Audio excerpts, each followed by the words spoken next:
Alrighty fellas, a little bit of shop cleaning, and I got a surprise here. I did get another set of heads. We got them off of a Mustang GT40. I think it was GT40, a 95, I believe, Mustang GT. One thing I am going to have to do is plug off these EGR holes, which means I'm going to have to tap them and put some sealer on a bolt and screw them in. But other than that, all I'm going to do with these heads is just gasket match them, gasket port them, and take out the EGR bump, and that's it. I'm not doing nothing else with them. I'm going to leave the stock valve springs, whatever they came with on here. Everything else is staying exactly the same. Not doing anything else at the moment.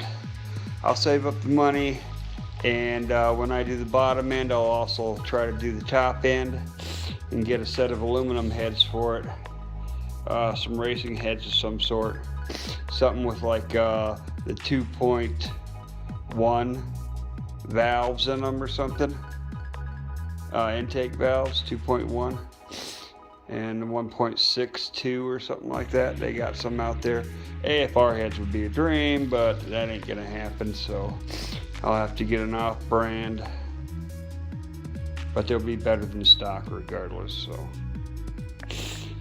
and here's my crank pulley, my water pump pulley, water pump, my master cylinder that I was talking about that's super weird.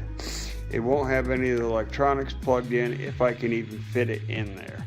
Depends if it hits the headers or not. But these are the parts I still got to put back, got to put onto the car, and it should be done. I mean, race ready, at least for a few passes.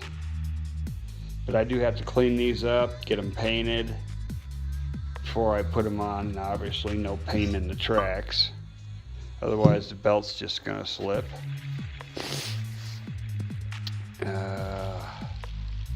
Yeah, I think that's about it, guys.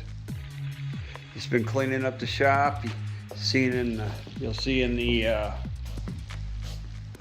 the fast forward motion. Trying to get there, trying to get it cleaned up so I can bring my car back in. We got everything done on that Mustang except we don't have a starter for it. The starter that fits on my 302 will not fit on his. It doesn't reach the flex plate, or I'm sorry, the flywheel. So we gotta wait till we get a starter in, which should be this weekend or possibly Monday at the latest. We'll push that car back in here and we'll slap the starter on it. And we found one of the radiator top mounts. Before we couldn't find either one of them, but we did find one of them. So it'll have at least one radiator top mount at the moment. And I still have to, let's see, get all this right here put away. And you're gonna see the scary part. This heater that was tossed out by some motel still works, and so I'm going to be running 220 to an RV. It's parked out on my property, and sitting this inside of it because they're using regular electric heaters right now because it's been cold until the last couple days. It's been in the 50s now, which is nice, but at night it gets down to single digits even, so it's been pretty cold at night. And running up the electric bill, you're talking like $500. But anyways, you got this whole big giant mess still to clean up. We'll get there, fellas.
Alright fellas, the Saleen Replica's back in the shop. We got the starter for it, fluids, everything we need, hopefully, fingers crossed. And we're going to go ahead and do a first startup today after we get this all done.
Alright, gonna attempt the first start and see what happens. Alright, go ahead.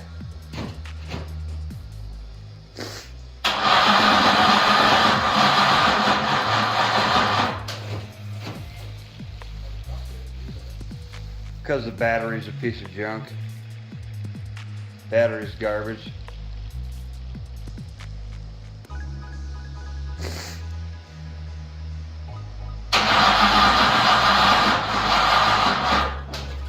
I would turn the key forward and backwards a few times first. Get the pump pumping.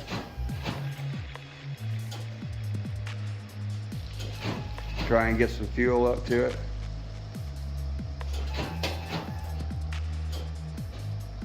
Then go ahead and try to start it.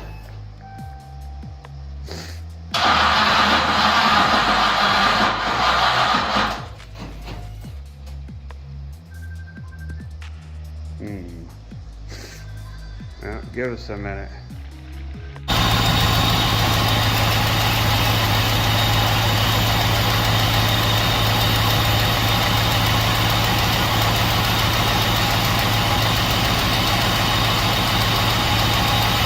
Alright fellas, we got it to start and run and stay running, but it was a real pain. We had to take it and pull it behind my truck, leave it in gear to get it to start while giving it a little bit of throttle.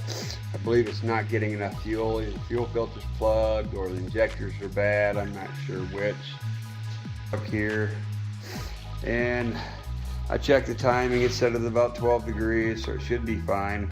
But I am gonna probably tomorrow pull that distributor, pull the #1 spark plug, and put it back up on TDC and double check that it's pointing right at #1 and verify that, make sure I'm not off a tooth. I checked every one of the spark plug wires are all firing. I'm not sure why it doesn't have any power. It'll barely rev over 2,000 RPMs and that's it. Not sure why yet. Something we'll have to dig into and find out. But that's where we're at, fellas. Y'all have a good one.